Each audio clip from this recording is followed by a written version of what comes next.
Are we ready?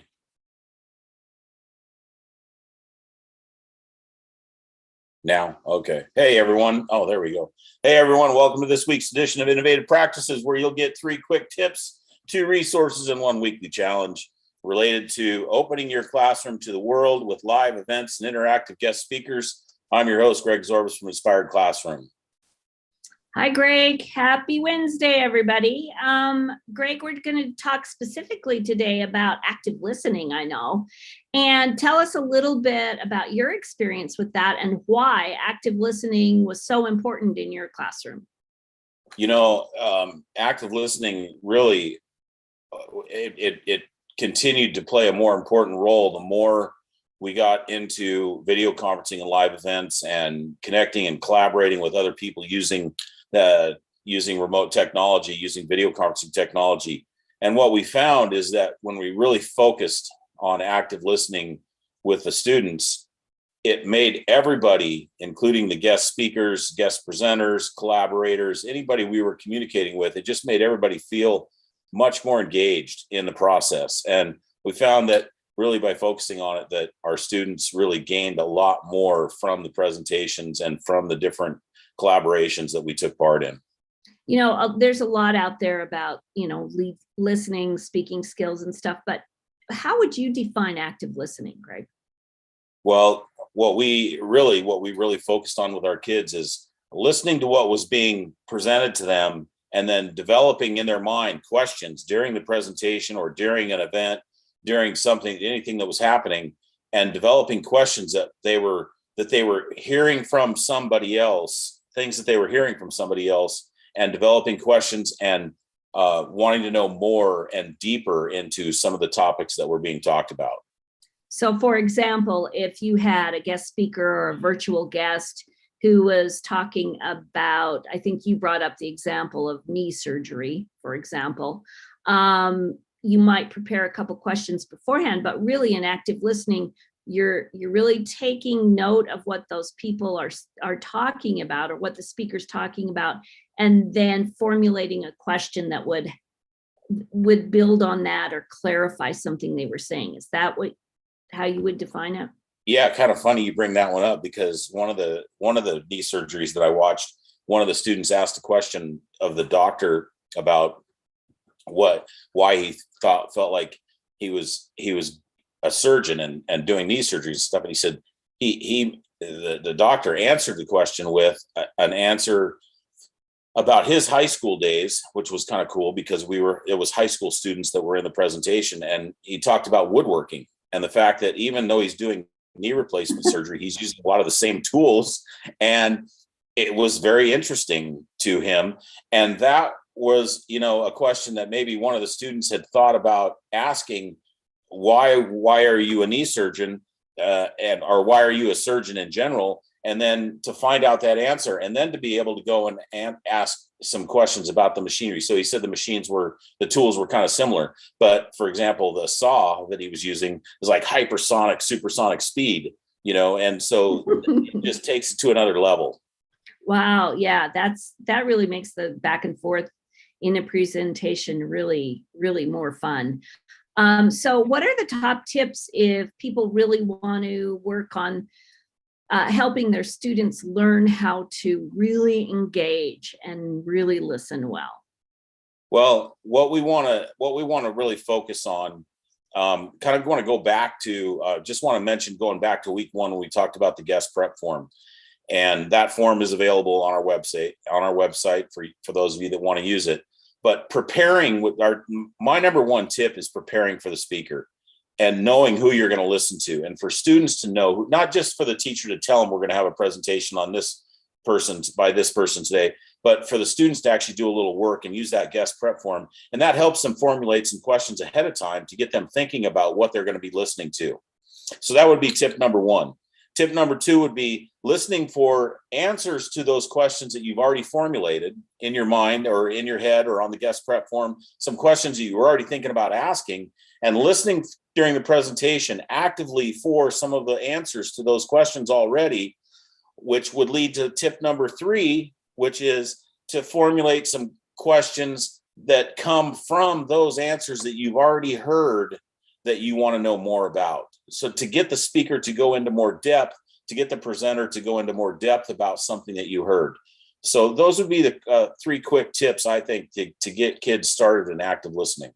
Great. And, I want to break it down a little bit for listeners too, because, I know you're talking about particularly like your experience in the high school classroom, but I know from experience that talking to kids about how to listen and how to ask good questions, if you start them off really young, and they practice these things, they get so much better at it.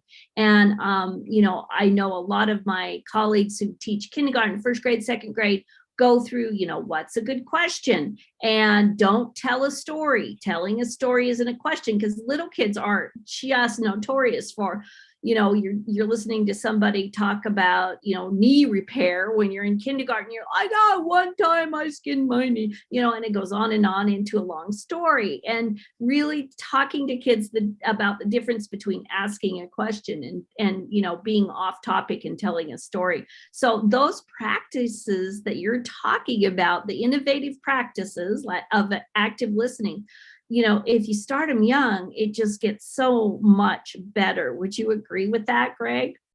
Absolutely. If any of you young elementary teachers out there that see this or are listening right now, maybe because we are live, and or if you watch the recording, and you already know that your kids are not shy to raise their hand. They want to raise their hand and they want to ask those questions. And it's so evident. It was so awesome when we did events where our high school kids were actually in events with younger elementary school kids. And we would get done with an event, and I would just say to my high school kids, why aren't you guys that enthusiastic anymore?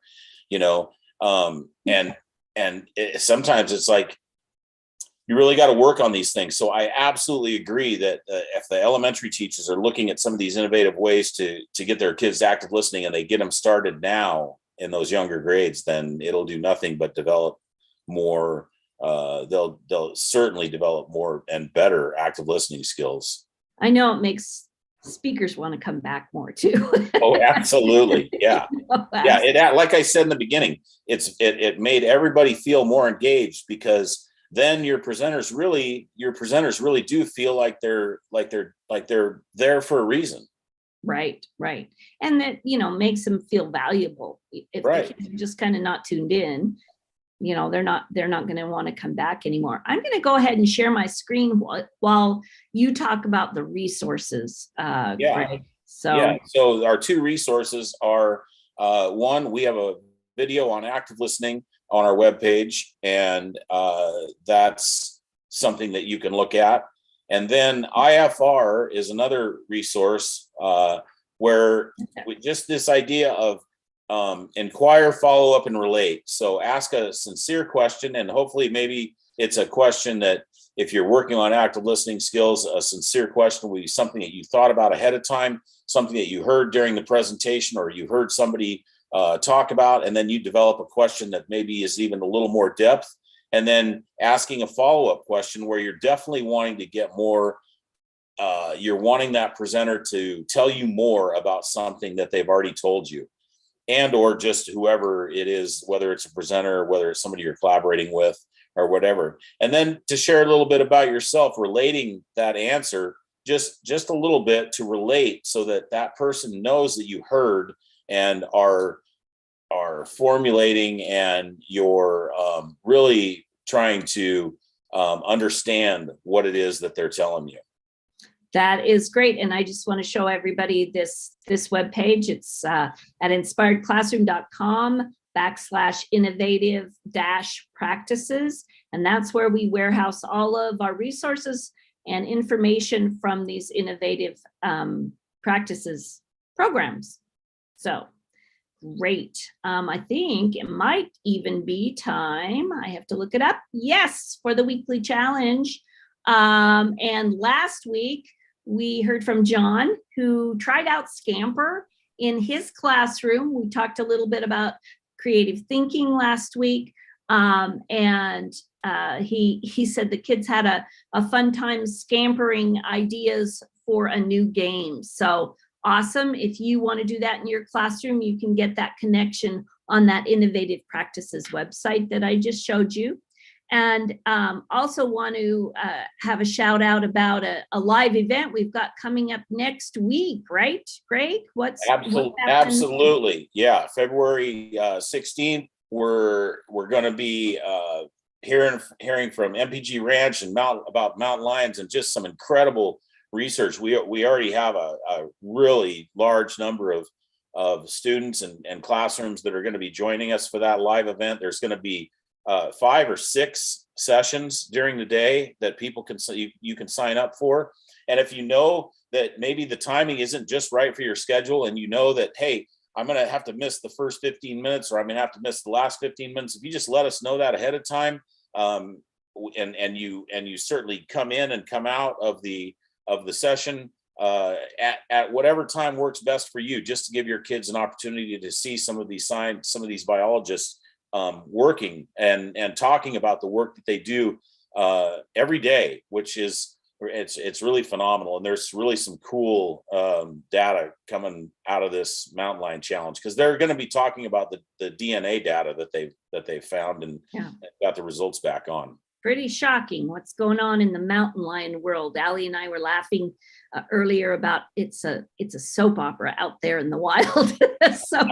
so if you want information about how to register for that free Zoom event, you can go to inspiredclassroom.com/mountain-lions, or you can email Greg at greg@inspiredclassroom.com. So what is today's challenge, Greg?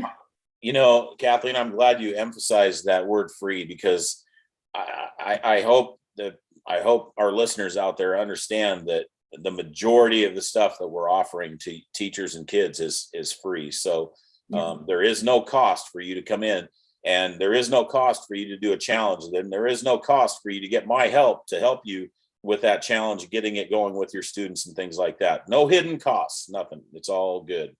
So the challenge is really simple this week. Just talk to your kids about active listening. And as the time goes on, and as you present some of these tips and use some of these resources, just shoot me an email and let me know how things are going, and let me know if your kids are listening and if it seems like they're more engaged. And because I think that's what you're going to find. If you really get them focused on these active listening skills, you'll find that kids are going to be more engaged in what they're doing. That is amazing. I know it works. It takes a little time on the front end, but once you get it out there and practice it with students, it becomes second nature, and then it's not a lot of extra work.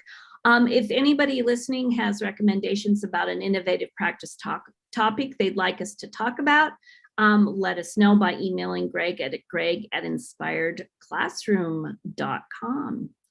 So I think that's about it for us today. Greg, what do you think?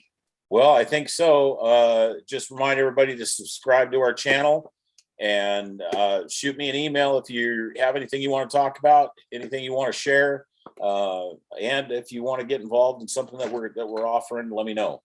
Thanks, everybody. Thank you, Greg. And that was a great reminder to subscribe to this channel and follow us on all the regular social media platforms under Inspired Classroom. And also, we have a podcast that is dropping every other week. It's called Mentor Meetup, and you can meet amazing mentors and amazing people in this world talking about mentorship. And it's not just for educators. It's many different people from different walks of life talking about the power of mentorship. And you can find that at Mentor Meetup and all the podcast platforms. Thanks again, and join us next week. We're going to be doing this on February 16th, the same day as that live Mountain Lion Research Day. And so when we wrap all of those programs up, we'll then be talking about the power of primary source documents and working with experts in the classroom. Primary source information, like the researchers we just talked to all day on the 16th. So join us then. Thanks, everybody.